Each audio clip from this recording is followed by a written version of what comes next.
Bonjour, c'est Marie Saint-Filtre, dans l'instant de luxe. Bonjour Marie. Bonjour. C'est pas possible. C'était un petit peu pornographique. Non, ça allait. Non, parce que j'avais l'intention que ce soit un petit peu pornographique. D'accord, ben on va s'arrêter là. Moi, je vais continuer l'émission. Je vais reprendre le fil. Ça va, Marie? Ça va et vous, Jordan? Merci d'être là. Vous faites rarement des interviews. C'est vrai. Je ne raffole pas du média de manière générale. J'ai mon propre média en même temps. Oui, c'est vrai. C'est YouTube, on va en parler. YouTube, Facebook, Instagram. 6 cases. Vous êtes prête? Ouais. Vous choisissez la case qui vous convient pour commencer cette émission, chère Marie. Saint-Filtre. 1, 2, 3, 4, 5 ou 6. Je commence par la 5. Case numéro 5, ça tombe très bien. C'est la case de l'argent. Direct. C'est la case Oseille. oseille. Flouze. Elle est élevée dans un milieu bourgeois, Marie Saint-Filtre. Oh, C'est ce qu'on dit? un petit peu bourgeois, oui, si Oui, tu c'est veux. vrai. Papa et maman font quoi dans la vie, Marie? Papa est avocat, maman fait des relations publiques. C'est vrai? Ça a toujours été comme ça? Ils n'ont pas évolué au niveau des métiers? Ah, mais là, tu parles d'une génération qui n'évoluait pas tous les 3 ans comme nous. Il n'y a pas mon père qui était chez Amazon pendant 4 ans, puis après, il a... Je veux dire, ils ont tout le temps eu des métiers comme ça assez forts, ou ils ont tout le temps, ça a été difficile au début, c'est ça que... Ah, mes parents ont fait leur vie, oui.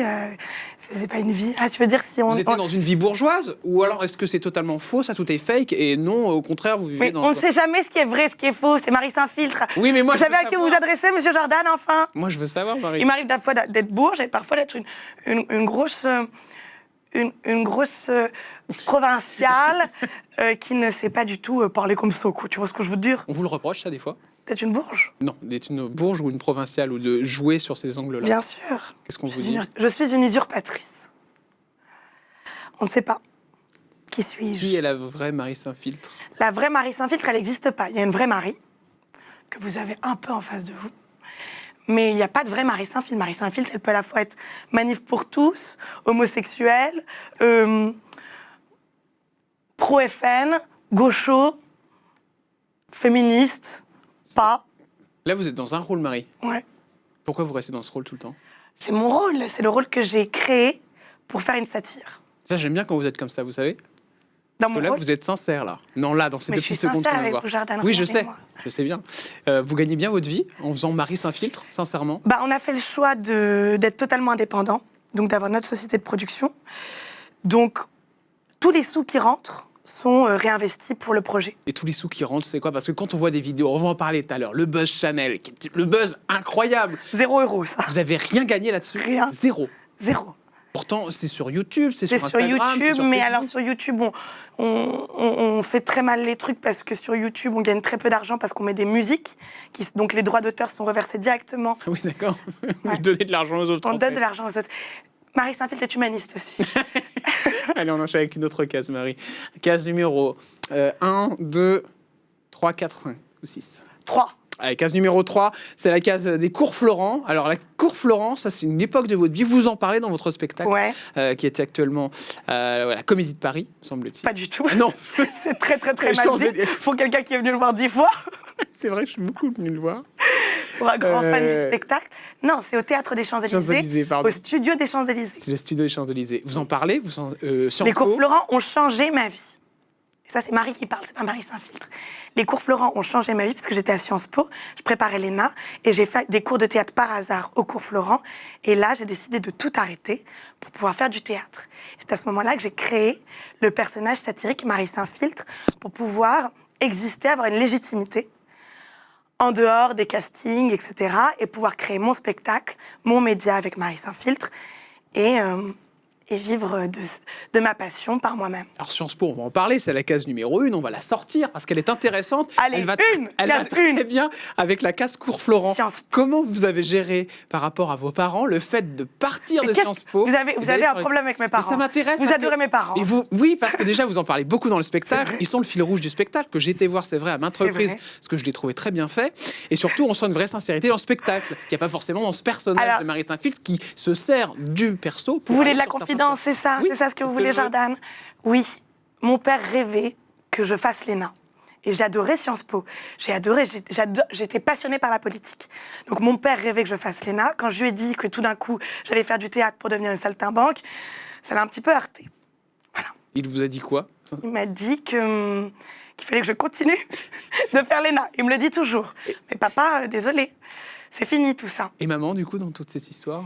Et ma mère, on a eu quand même tous, à un moment, une phase un petit peu de doute. Parce que quand on est amené comme ça à vouloir faire de la politique, à avoir une carrière dans l'administration, et que tout d'un coup, je plaque tout pour devenir artiste, il y a une phase de doute qui s'est faite de façon générale dans la famille.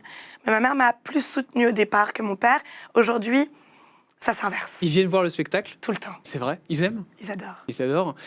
Comment ils gèrent la notoriété de leur fille, qui n'est pas du tout partie dans le délire qu'ils avaient prévu à la base pour vous? C'est vrai que c'était pas le délire, mais ils ont toujours eu un délire narcissique aussi, Ah oui. donc ça les va très bien. Et comment ça fonctionne? Alors, le soir, vous rentrez ou quand vous les voyez le week-end, ils vous en parlent. Par exemple, le buzz Chanel. On enchaîne avec ça. Si on va la faire. Ah, cette les case, buzz comme ça. Chanel, quelle Le buzz case! Chanel. Comment ça a été géré avec les parents, tout ça? Parce que là, d'un coup, là, vous êtes vraiment arrivé sur la. Ils adorent, ils en rigolent. Oui, ça les Maintenant, amuse. si vous voulez, ça fait partie de ma vie quotidienne. Donc, Ils vous bloquent pas du tout. Non, souvent ils ont peur. Ouais, ils ont peur. Ils peuvent avoir peur parce que parfois c'est vrai que je fais des choses un petit peu risquées. Mais non. ils Alors, sont bon très buzz, fiers. là, avec Chanel, on en parle. C'était hallucinant. Vous êtes rentré sur le. Alors, le buzz Chanel, ah ouais, c'est hallucinant. Ça s'est fait en À 2 la minutes? fois, C'était ça pas s'est fait prévu, en 2 en minutes, fait. pas du tout. Ouais. Ça s'est prévu la veille. Alors, vous avez fait comment? Vous êtes arrivé sur le. On est arrivé le jour du défilé. Vous aviez un carton d'invitation, je suppose? Non, pas du Même tout. pas. Ah non, D'accord. pas du tout. On est arrivé, on a compris que c'était un petit peu... J'ai voulu me faire passer pour des personnes qui organisaient le défilé. Parce C'est que grave, hein, parce qu'il n'y a aucune sécurité, en fait, là-dedans. s'il y a une énorme Ah ouais? sécurité. Vous avez réussi Je à me suis fait déjouer ça, refouler, là, je me suis fait refouler avant de rentrer une dizaine de fois par des personnes différentes. Et au moment du rush, c'est-à-dire à la dernière minute, il y avait pas mal de vrais invités qui, pour le coup, s'impatientaient. J'en ai profité pour foncer. Ça s'est passé comment avec les mannequins? Alors, vous le dites dans le spectacle, c'est très drôle, il y a un moment là-dessus, hein, je ne pourrais pas spoiler, mais Les vous expliquez mannequins, que, oui, bah, elles sont très grandes, elles sont très fines, et puis elles n'ont pas forcément un regard très sympathique Très envers vous. bienveillant, non, Elles vous ont c'est dit sûr. quoi ce qu'on n'a pas vu, nous? Vous êtes quoi, fait insulter? En deux mots, Ouais. elles étaient complètement folles hystériques. C'est vrai? Parce que vous leur avez un petit peu bousillé leur moment, quoi. Elles étaient déchaînées. Ah ouais? Ouais. Les Américaines déchaînées de 17 ans qui se jettent sur moi. Est-ce que Elles ont c'est gueulé, respectueux, gueulé. Marie Saint-Phil, par rapport à ces filles qui, c'est vrai, ont répété pendant des mois l'argent qui est investi dans le défilé? Est-ce que ça vous pose un problème ou pas du tout? Ah, alors non, quand je fais ce genre de choses, Oui. je fais tout pour ne pas casser ou bloquer Ouais. le bon déroulement du truc. Je me suis infiltrée à la dernière minute, quand le show était complètement D'accord, terminé. ok.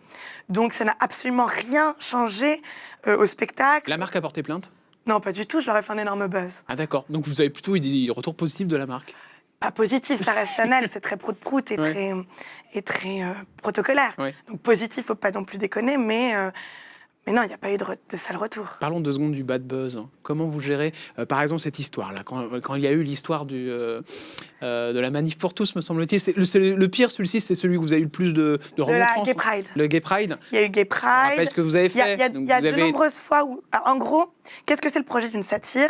C'est de s'attaquer à chaque élément de la société, à chaque groupe, et de pouvoir en faire une satire, c'est-à-dire démontrer par l'absurde, par le ridicule, tout ce qu'il y a de grotesque dans la société aujourd'hui. Donc je suis obligée de m'attaquer à chaque groupe. Et il s'avère que parfois, il y a plus de... Il y a un consensus plus bien pensant autour de certains groupes qui le D'accord. prennent plus mal et qui sont plus susceptibles. Comme pour la Gay Pride, par exemple. Comme pour la Gay Pride. Et ça vous touche, sincèrement, Marie? Parce que Non. vous recevez des flots d'insultes, c'est compliqué. Ça me touche pas parce que pour moi, j'ai pas encore fait d'erreur. D'accord. C'est-à-dire qu'il n'y a aucune gaffe que j'ai encore fait. Si j'avais fait une gaffe ou quelque chose que je trouverais de moralement injuste, je m'excuserais à ce moment-là. Tant que je fais pas d'erreur, tant que je fais mon travail, c'est de montrer les choses avec satire, avec humour et avec provocation, sans pouvoir toujours se moquer des méchants et d'encenser les gentils. Tant que je fais mon travail, pour moi, il n'y a pas de problème là-dessus. Alors, les erreurs, on va en parler, tiens d'ailleurs, avec une émission qui s'appelle La Grande Barca. La Grande On l'a Barca. beaucoup dit, c'était la case numéro 4, Cyril Hanouna, mais je vais les enchaîner. Hanouna. Je vais les enchaîner avec Cyril Hanouna. Mais non, mais alors là, on qu'est-ce qui s'est passé? Alors, je vous explique, moi, Marie, ce qu'on dit tous, et Oui. ce qu'on a entendu dans la Je presse, trouve ça géant. c'est que vous vous êtes fait sortir de l'émission de Cyril parce que vous aviez fait notamment cette erreur Je trouve sur... ça extraordinaire. Eh Quand bien, on dit ça, je trouve ça extraordinaire. Alors, j'ai pas fait vidéo. d'erreur du tout. Je suis rentrée dans la Grande Darka, donc à la rentrée, en septembre. C'est Cyril qui vous a appelé? C'est Cyril qui m'a proposé. Ça faisait longtemps qu'il voulait que je fasse de la télé avec lui. Moi, j'ai été j'ai toujours été un petit peu réticente parce que la télé, c'est pas mon métier. Être chroniqueuse, c'est pas mon métier non plus. Mais je me suis dit, pourquoi pas, c'est une nouvelle émission. Je vais pouvoir faire l'expérience de la télé. Vous arrivez sur la télé, on vous entend peu dans les émissions. Parce que je me rends compte qu'en fait, je peux pas être chroniqueuse. Pour quelle raison ? Jalousie autour ? Non, pas du tout. C'est juste que moi, je crée quelque chose avec Marie Saint-Filtre et j'ai besoin d'être de A à Z dans la création. C'est-à-dire, et là, donc je propose quelque chose. Et donc, quand Ton a une place, je suis pas à l'aise. Et c'est pas du tout la faute de l'émission, etc. C'est que moi, dans mon rôle de chroniqueuse, c'est pas fait pour moi. Et vous en parlez à Cyril à ce moment-là ? Oui, j'en ai parlé. C'est pour ça que, d'un commun accord, le 6 novembre, j'ai décidé de partir parce que je trouvais que c'était pas ma place d'être chroniqueuse à la télé. Parce que j'étais pas à l'aise et que j'étais pas juste. Et pourquoi pas le dire ? Pourquoi ne pas avoir fait une vidéo pour le dire ? C'est comme une émission de télé qui est très suivie. C'est avec une personnalité très importante de la télé. Parce que je me concentre sur autre chose. Mon vrai travail, c'est la scène. Mon vrai travail, c'est les vidéos. Ça, c'était quelque chose à côté qui aurait pu me porter. Non, c'était pas une erreur du tout. C'était une expérience que j'ai pas adorée. J'ai préféré y mettre un terme avant de m'y sentir vraiment mal. Il y a un vrai monde entre YouTube et la télé, Marie Saint-Filtre ? Non, mais je dis juste que le 6 novembre, je pars, et que le 23 novembre, on dit que je me suis fait virer pour ma prestation, ma performance à la marche contre les féminicides. Ce qui n'a rien à voir. Je suis partie avant parce que je trouvais pas que c'était extraordinaire. Vous n'êtes pas fait sortir. Je ne suis pas fait sortir du tout. Mais c'est bien que vous remettiez les choses à place. Vous ne parlez pas, du coup, on ne peut pas savoir. Non, mais ce qu'il y a d'extraordinaire, c'est qu'il y a eu une information qui est sortie à ce moment-là, et ça a été relayé par tout le monde comme un raz-de-marée. C'est fabuleux ce qui se passe aujourd'hui en France, quand même. Non, parce qu'il y a quand même... Ça va être sûrement l'objet d'une prochaine vidéo. Il y a une sorte d'oisiveté qui fait qu'avec une fake news, tout part en raz-de-marée comme ça, mais c'est hallucinant. Donc je trouve ça très drôle. C'est pour ça que j'ai pas pris le truc au premier degré. Non mais attendez, je me suis pas du tout fait virer. Je m'en fous de dire ça, c'est pas... Il y a des émissions que vous ne ferez pas ou que vous ne voulez pas faire, Marie ? Non, pas Quotidien, par exemple, vous proposez de faire l'émission ? Non, il n'y a pas d'émission que je ne ferai pas. Et si Quotidien vous propose, parce que vous êtes un peu dans leur style, vous pourriez le faire ? C'est-à-dire d'être chroniqueuse ? Ouais, chez Quotidien, faire des petites vidéos. Vous êtes un peu dans le style de Quotidien, je trouve. Vous trouvez ? Ouais, sur certaines vidéos. J'aime bien avoir ma totale liberté. Après, si on me la confère, et c'est ce qu'il y avait de bien quand même aussi avec la Grande Darka, c'est que ça permettait d'avoir... Parce que Cyril Hanouna est un très, très grand libertaire. Donc... je pensais que j'allais avoir une totale liberté. Moi, tant que j'ai pas ma liberté, je suis mauvaise et je suis pas bonne. Vous portez. On termine avec une dernière photo, même si l'émission est vraiment, vraiment terminée. C'est important de la montrer, c'est la case numéro 6. Et il s'appelle Maxou. Alors, c'est important d'en parler 2 petites secondes, parce que c'est vraiment lui qui est à l'origine de toutes ces vidéos aussi. Il est tout le temps avec vous. Et c'est avec lui que vous gérez aussi les choses très négatives, comme quand vous faites sortir, et vous le dites très bien dans le spectacle. Vous faites une petite vidéo au début où vous montrez comment ça se passe, quand vous allez voir les gens. Et c'est très bien foutu d'ailleurs, parce que c'est de l'impro. Et vous dites, allez Maxou, c'est terminé, on part, on doit y aller, il y a les flics. Ça se passe vraiment comme ça ? Avec Maxou, on vit des aventures, ouais. Avec Maxou, c'est mon associé, donc c'est la personne de l'ombre de Marie Saint-Filtre. On vit des grosses aventures. C'est votre associé ou c'est votre copain ? Non, c'est pas mon copain. Vous êtes en couple ? C'est mon meilleur ami. Si j'ai un amoureux ? Oui. Vous me faites des avances, là, Jordan ? Bon, je vous risque pas grand-chose. Pourquoi pas, on sait jamais. Tout est possible. Hein ? On en parlera à vos amis de la Gay Pride ? Pas du tout. Je sais pas de quoi vous me parlez. Mais moi Merci non plus, beaucoup. Je ne sais plus. Marie Saint-Filtre d'être venue sur le plateau. Jordan. Vous me faites un beau au revoir. Au revoir la télévision française. Au revoir. C'était Marie Saint-Filtre. À demain sur Non-Stop. Ciao.